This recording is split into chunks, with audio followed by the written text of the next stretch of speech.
Bonjour les amis, j'espère que vous allez bien. On se retrouve enfin, au moins 2 mois après la première partie de cette vidéo, pour le remontage de la KTM. J'ai enfin reçu mon petit cadre de peinture. Pour cette vidéo, on va remonter complètement la moto à neuf. Donc les pièces, je les ai déjà nettoyées après juste après la vidéo que j'ai fait la dernière fois en fait.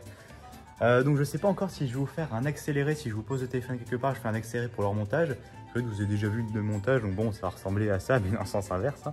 Donc je pense qu'on se retrouvera quand la moto sera finie et ensuite je vous montrerai tous les détails qui feront d'elle que ça ressemble le plus possible à une 2022.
Ça y est les amis, la moto est enfin remontée, elle est finie, elle est juste derrière moi. Elle est vraiment remontée bijou, on est vraiment qu'elle sort de caisse.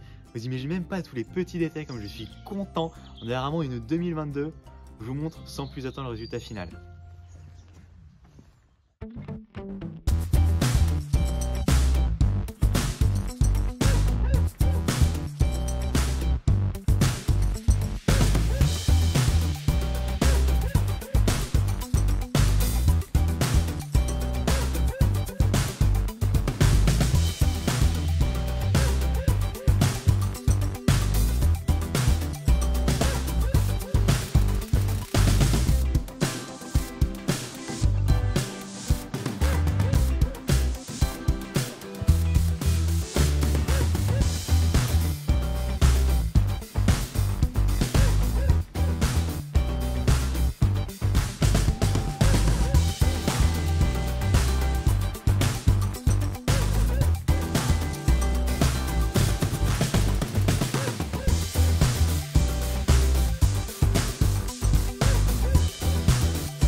Alors j'espère vraiment que le rendu vous plaît.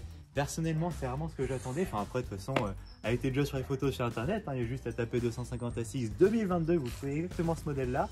Mais là, en fait, le fait que je sois parti d'une moto, on va battre la même année forcément, mais coût moins cher. Ensuite, je vais vous dire à combien ça me revient. Déjà, on va faire un petit tour pour vous montrer ce que j'ai pu faire sur la moto et mettre comme pièce pour qu'elle ressemble vraiment le plus possible à l'origine. Enfin, l'origine 2022 du coup. Déjà, franchement, je vais commencer par le plus dur, je crois. Le plus dur, ça n'a même pas été les carénages, je crois que ça a été la housse de sel bleu marine. Sur la 2019 d'origine, si vous vous rappelez de la première vidéo, elle était noire. Donc là, j'ai réussi à trouver une bleu marine. Bon, malheureusement, elle est un petit peu abîmée. Tu vois le caoutchouc là qui est un petit peu parti parce que le mec avec les cuisses, forcément, il s'en est servi. Il s'est pas dit, tiens, peut-être qu'un jour je vais vendre à Bétarec et remonter une moto neuve. Non, il s'est pas dit ça. Bon, bref, ça, j'ai peiné à la trouver. Vraiment, j'ai mis au moins 2 mois. Les carénages, Je l'ai trouvé par hasard sur Facebook, sur Marketplace, comme disent les puristes qui achètent pas sur le bon coin du coup. Hein. Donc ça c'est les deux parties, enfin, les plus grosses, mais qui font partie de 2022. La plus grosse partie évidemment ça va être le cadre, hein, la peinture de cadre. Donc ça je vais en parler un petit peu de la peinture de cadre. Pour tous ceux qui me demandaient sur Instagram, j'ai reçu beaucoup de messages quand j'ai commencé à teaser comme quoi j'ai reçu le cadre. Que la peinture je l'ai faite chez Royal Epoxy, Royal Motorbike, appelez ça comme vous voulez. Bon après pour rien dire au début je voulais faire de la bonne pub, hein, mais honnêtement je vais pas faire de la bonne pub. Je vais pas non plus cracher sur la gueule, mais j'ai été un petit peu déçu du service. Genre il m'avait dit au début pour environ 2 semaines. Là vous avez qu'à voir, la vidéo était sortie mois d'août je crois il me semble. Là on est quand même on est quoi 26. On est le 27 octobre je crois. Vous vous rendez compte un peu, ça a mis plus de 3 mois. Le cadre c'était dit qu'il devait être envoyé sur palette. Je l'ai reçu mais dans vraiment emballé dans une capote frère, et le machin était tout déchiqueté. La livreuse elle me le sort du camion.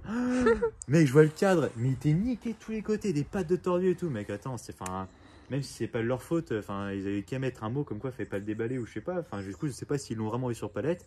Du coup évidemment j'ai dû renvoyer le cadre quoi. Moi qui voulais monter une moto bijou, j'ai pas monté un cadre dégueulasse alors qu'il était neuf avant quoi. Donc après forcément ça a pris du temps. Et en plus je suis encore plus déçu parce que ce qui me fait chier c'est qu'ils ont sablé les numéros de série. Donc tu vois encore un peu le VBK du début. Donc ça m'embête un petit peu. Donc alors qu'au début il m'avait bien précisé au téléphone ou par mail, je sais plus, comme quoi il cachait bien le numéro de série. Bon après je sais pas s'il y en a d'entre vous qui sont un peu éclairés sur le sujet. J'ai pas encore pris le temps de me renseigner, mais il me semble que ce soit à la police, à la gendarmerie, ce que vous voulez. Ils ont des moyens genre au laser ou je sais pas quoi pour lire des numéros de série qui étaient en dessous. Donc ça c'est souvent sur des motocross qui ont été volés, qui veulent chercher un peu plus loin la petite bête quoi. Genre par exemple si un numéro était frappé sur un numéro, je crois qu'on peut toujours lire le numéro d'en dessous. Mais là du coup vu que les numéros ont littéralement été effacés à force du sablage parce qu'ils ont dû y aller pas avec le dos de la cuillère quoi, je me demande si on pourra toujours les lire en dessous. Et je sais pas comment ça pourrait se passer, si je pourrais récupérer un jour, parce que si un jour la moto je veux la vendre, ça me fait chier de vendre une moto sans numéro de série alors que de base elle était en super état quoi. Vraiment déçu par leur service. Ensuite, les protèges cadres, pareil. Ah mais les gars, j'ai poussé le truc jusqu'au bout quoi. Je vais pas mettre des vieux protèges orange, c'est les protèges cadres de 2022, pareil, tout neuf, acheté sur le bon coin. Évidemment un kit plastique neuf.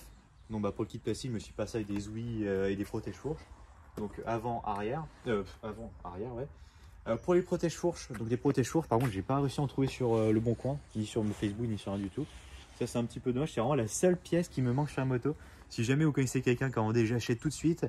J'ai remis ceux qui étaient sur la moto avec le kit plastique noir. Mais j'ai trouvé assez sympa en fait. Ça va bien avec la moto, je trouve. Noir avec ce petit kit déco, ça fait pas trop vilain. Sinon, qu'est-ce que j'ai fait d'autre de ce côté-là? Le poste du pilotage était déjà comme ça. J'ai acheté des poignées neuves, mais je les ai pas mises parce que c'est pas les mêmes, c'est pas les locks. Donc je les mettrai par la suite. Niveau moteur, j'ai pas fait d'entretien. Est-ce que le piston était déjà pas vieux? Il me semble qu'il avait une dizaine ou une quinzaine d'heures quand j'ai acheté la moto. Donc sur un 2,5 c'est bon, c'est pas une moto qui gueule. Je veux dire, tu l'exploites, mais pas comme un 55. Donc là, le piston, je le ferai dans quelques temps. T'as pété ou quoi? Non, les durites roses, durite de carburateur neuve. Et franchement, je crois que c'est ce qui fait tout sur la moto. C'est ce que quand tu as le moteur, tu dis putain, mais elle est pas vieille. Bon, déjà, le pot, je me suis bien appliqué à bien le refaire. Il y a déjà plein de traces de gras. Déjà, il n'y a pas de traces de rouille, il n'est pas passé, bon, il est un petit peu jauni, il n'est pas blanc chrome comme l'origine.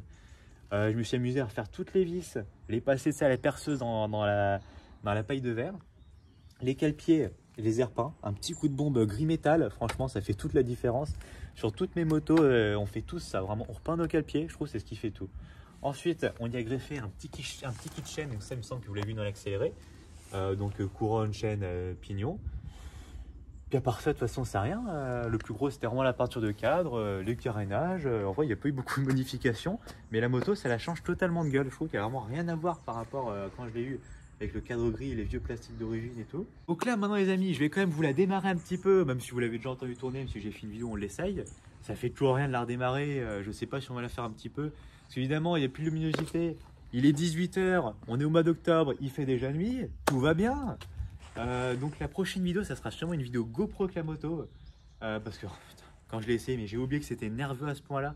Alors par rapport à un 55, mais ça vous doutez bien que ça n'a rien à voir, mais vraiment le couple j'ai été en faire un petit coup tout à l'heure. Alors je sais dans la première vidéo je vous avais teasé les roues super motards sur la moto, donc je les ai encore hein. C'est juste qu'elles sont pas montées mais elles sont juste dans la porte là. Ça fera sûrement l'office d'une prochaine vidéo. Mais là, alors on dit l'objet d'une prochaine vidéo. Je dis quoi? L'office. Ouais, l'objet d'une prochaine vidéo. Mais là, oui, il fait un temps dégueulasse en ce moment, donc je pense que la prochaine vidéo, ça sera sûrement une vidéo plus dans les chemins ou sur un petit terrain, quoi. De toute façon, on ne fera pas beaucoup de route avec la moto, même en route super avec les routes super motards. On ira vraiment sur une petite route fermée. Parce que la moto n'est pas homologuée, donc je ne suis pas un délinquant, je ne fais pas du cross bitume sur route ouverte. En tout cas, je ne le filmerai pas avec une GoPro.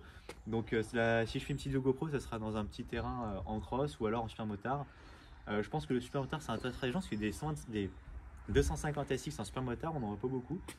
En même temps, ça sert pas à grand chose. Tu achètes un 2,5, c'est pour tourner sur terrain. Donc la 125, tout le monde achète ça pour faire un super motard comme moi j'avais fait pour avoir ça dès 16 ans. Mais là, il n'y a pas beaucoup d'intérêt à avoir ça, honnêtement. De toute façon, c'est une moto, je ne l'immatriculerai pas. Elle restera en cross comme ça, elle sera sûrement revendue comme ça. Je voulais faire craquer un coup, donc j'ai été en faire un tour ce matin. Vraiment, elle a juste fait un démarrage, la moto. Donc là, hop, on ouvre l'essence. Un petit coup de starter. Ah.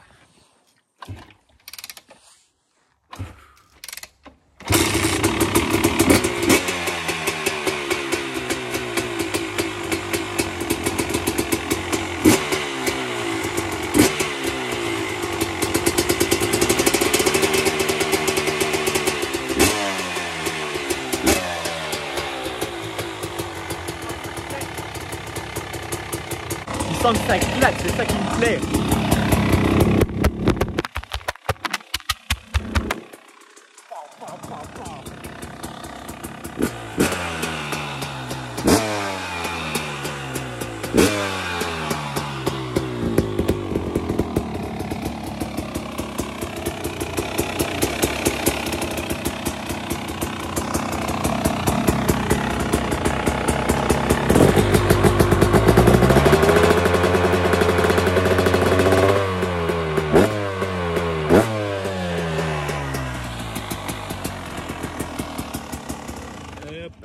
Ta gueule.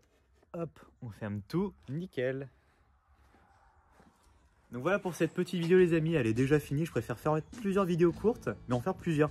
Au début je me suis dit je vais tout faire en un seul épisode, remontage de la moto, essai dans un chemin, ensuite passage en super motard, essai en super motard. Je me suis dit en fait on va faire plusieurs épisodes, je sais pas, la vidéo va faire 8-9 minutes, peut-être 10 minutes, je sais pas. Mais je pense que ça sera plus marrant à regarder plusieurs épisodes. Donc n'hésitez pas à me dire si c'est ce que vous... Si c'est ce que vous auriez fait sur cette moto, ou au contraire vous seriez parti du tuning extravagant, style vraiment mettre un kit plastique de couleur, un kit déco perso et tout. Moi ça me plaît vraiment d'avoir fait ça sur cette moto, en fait, d'être parti d'une bonne base déjà. Ah oui non, j'ai dit déjà que j'énumérais à combien me reviendrait la moto.